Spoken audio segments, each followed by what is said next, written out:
I don't know what to tell you. Why? Do we get arrogant, win a game, play well, and then go and just act like the other team's going to lay down? Are we looking for the easiest way?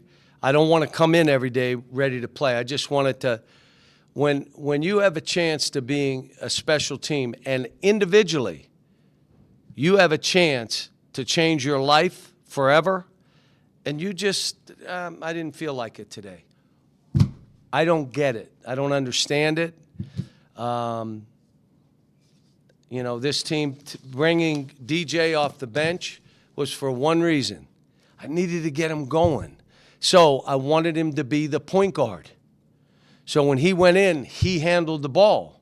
So he had the ball more in his hand where he could then start, just go play. And he did great. Started Carter to get him going. And I said to him, rebound, defend, block some shots. Don't worry about this bag over here. Leave that over there. Just do these things. It doesn't take skill. It doesn't take confidence. Go do all this, and that other stuff will happen for you. Still took a couple threes he didn't need to take. What happened when he drove it? Head on the rim. Now, why wouldn't you do that more if that's who you are, unless you want to show something out? Don't worry about showing play.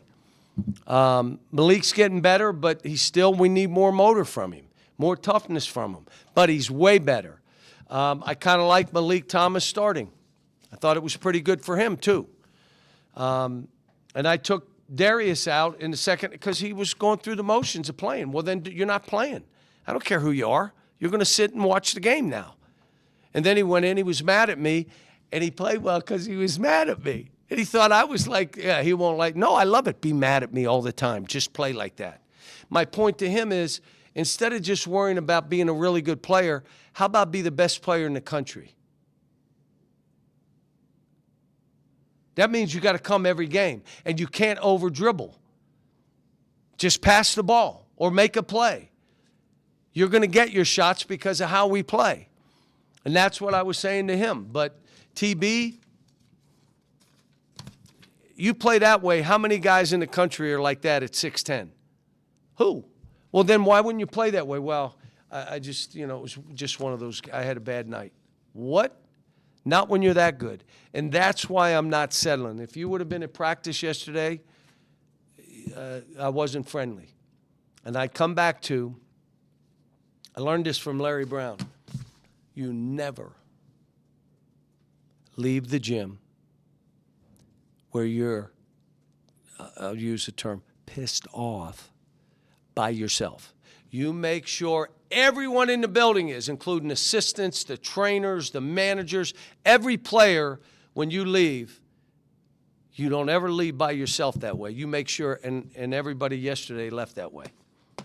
I just said, I'm not dealing with it. You're not giving me that kind of effort. No, not happening. Questions? You mentioned the two different teams thing, and I know you want to improve on the road. I mean, how much of a difference has this home crowd and has this team kind of responded to playing in front Crowd's of the been great. It's been really good, and we need it every game because every game is going to be a tough game. We kind of got after these guys those first 5 minutes, just like Georgia did to us the first 5 minutes. And just like Auburn did to us the first 5 minutes. So, I changed the lineup, but I didn't do it for that reason. I did it because I needed to get Carter going and I needed to get DJ going. And they were for different reasons. And I wasn't sure that Malik Thomas, because his hand was, he got his hand was swelled. I didn't think he would play, but he wanted to start so bad, he was playing. How impressed were you with the interior rebounds, points in the paint, just being able to control that side against maybe a Vanderbilt team that's just a little bit smaller than you? They're smaller, but they're rough and they're physical. So it was good. We're getting better. Tyler Nickel had 5 threes against you in the first half. He had 17 points in the first half. He didn't have a point in the second half. We left him. I asked my team, are you watching the game? Like, why would you not go to him and go to somebody else? And he was ridiculous. Second half, I think we did a little better job.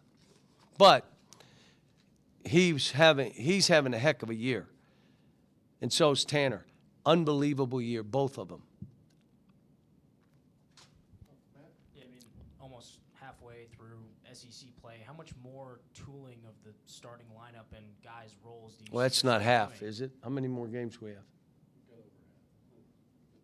We're, what, 6 games in? 3 till half. We're a third of the way in. I'm one that messes with stuff all the time. I changed some things offensively today. I got a really smart team, intelligent basketball players, smart players that I can do that. Here's what I said. DJ came off the bench and look what he did. How about Billy letting Carter? And I said Billy could start for any team in the country. The stuff he does. There's no one that does that. He was fine with it. Now, Malik, if you want to start, I just need more of a motor. I don't need any of your skill stuff. I need more of a motor, and I could start you some. Because I think I may have started in one game. But I've started everybody. The one constant has been Darius Acuff.